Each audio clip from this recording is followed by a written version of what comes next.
Broussard, I'll start with you. Were the Nuggets gassed from Tuesday's Game 7? Or are your Clippers just that good, buddy? His Clippers, lifelong fan. Nick's been calling them my Clippers the entire restart. Now they're not my Clippers. It's true. Gas? Yeah. Gas? I wish I could do the Jim Moore voice. Gas? Gas from what? They played 15 games now in the bubble after a 4-month layoff. Can we stop it with the worn out, exhausted? There's no travel. Ridiculous. They didn't have to go get on a plane and fly at 2 a.m. Makes a good point. They went back to their hotels, all right? That's ridiculous. This is like, in a regular season, this is like being a month and a half into the season, and they're gassed. No, the word is they were outclassed. Nick Wright's worst nightmare is coming to fruition. The LA Clippers are rounding into form, and Nick, they are who I thought they were, okay? A tough first-round matchup against Dallas worked wonders. It got him focused. It allowed Paul George to work himself out of his funk. It allowed Montrezl Harrell and Lou Williams to work themselves into shape. And Marcus Morris, he's now a Clipper, okay? Yeah. He has activated himself to this team. They love his physicality and his toughness. A wee bit dirty, but hey, everybody crosses the line here and there. He is shooting lights out. 58% from three, Nick, in the playoffs. 56% overall. They're just too good for Denver. Look, they've played Denver now 3 times this season with George and Kawhi. And they've beaten them all 3 times by an average of 22 points. This series, I underestimated the Clippers myself and said it would go 6. Okay, all right. So the only thing more outrageous that I've heard in the last 24 hours than that soliloquy right there was the God-blessed love letter Reggie Miller and company wrote to Marcus Morris on the broadcast last night. That was repulsive. The ode to Marcus Morris, who, by the way, it's amazing. I watched that whole game. He managed to not accidentally step on anybody's ankle. It's crazy that it was just like a guy who just accidentally steps on ankles all the time. He went the whole game without doing it. It color me shocked by that. But listen, Marcus Morris shooting 58% from 3 is actually not good for your Clippers, Broussard, because there is a precisely, let me calculate it, 0% chance that can continue. So that will come back down to earth. But let's talk about this idea that it's just unfair to say that the Nuggets were gassed. They were clearly emotionally gassed. They had a Game 7 war that came down to the final shot. They had adrenaline pumping for the first quarter. They was tied up, and then they fell apart. It was exactly, you weren't here yesterday, Broussard, but what all of us on this panel said was going to happen. Despite that, I still believe the Nuggets can and will win the series, and I might go as far as to say, for Game 2, they have the Clippers exactly where they want them. Because you know when the Clippers aren't good? When they're feeling good. So right now, America, Saturday night, I think you can get the Nuggets plus 9.5 on Fox Bet, but you don't need those points. Bet them to win on Fox Bet. Because a nice, relaxed, we've played really well 2 games in a row. Or 3 games in a row for the Clippers. We're clearly the favorites. Those are the types of games they lose. And one last thing, Brandon, before I kick it to you. America, always fact check Broussard's numbers he throws out there, because while they're accurate, they are at times misleading. He's accurate in saying the Clippers are 3-0 against the Nuggets when George and Kawhi have played. He leaves out the game the Nuggets beat them when Paul George didn't play.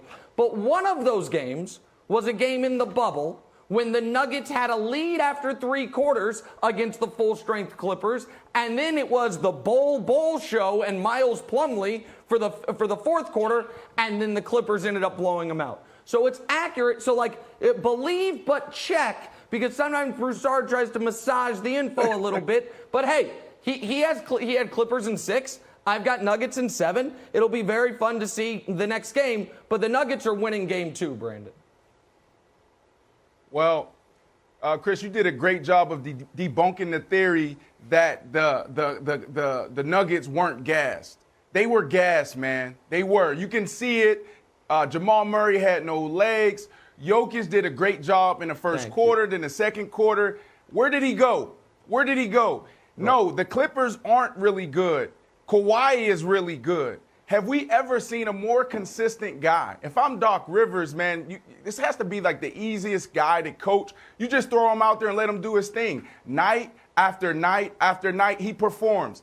There was two things that I wanted to see, and I didn't see it. I wanted to see Jokic step up to the challenge. He didn't do it. And I wanted to see if Jamal Murray was a flash-in-the-pan bubble guy. And that's exactly what he was. He was gassed. And how do you be gassed? To your point, Chris, how do you be gassed after 15 games? No travel. I don't get it. First of all, Nick is so flustered. He forgot I was here yesterday. What are you talking about? Okay? I was here. All right. Secondly, Jamal I mean, Murray, you weren't here when we did our picks. You're right. My bad. Sorry, Chris. Go ahead. I was watching from the green room in my house. But anyway, Jamal Murray, he's a nice player. I don't want to take anything away from him.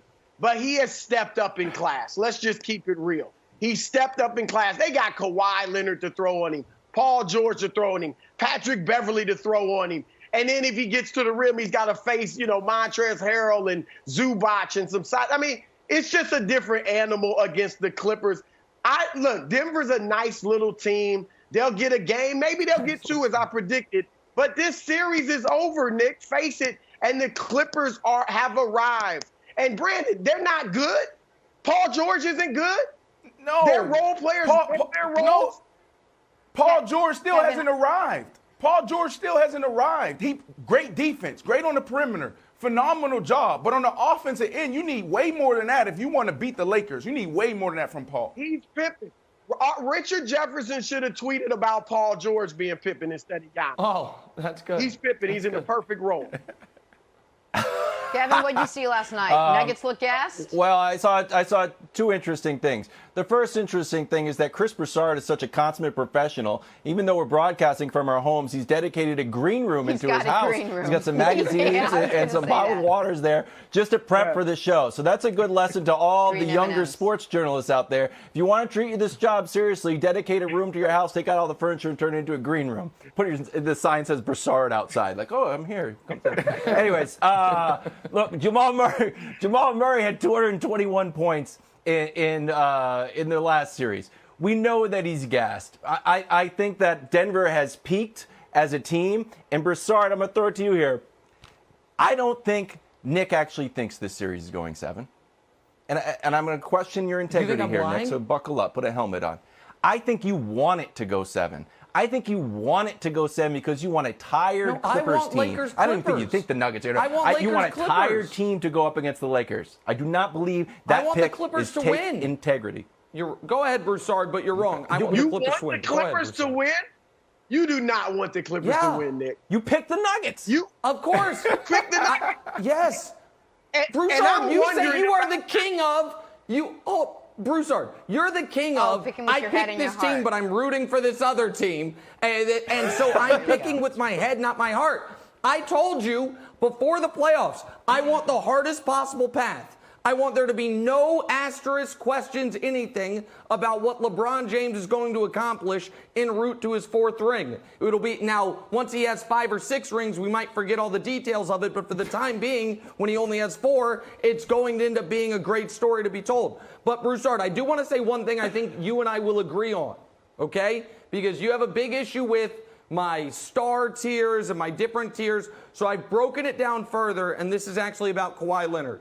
Can we show America the pyramid? Oh, my God. 55-player pyramid. Now, that's too much. Let's zoom in, if we could, on the upper echelon of it, where we can show the top 21 players in basketball. Broussard, you see where Kawhi Leonard is on that pyramid right now? I'm about a week away from flipping him and Giannis.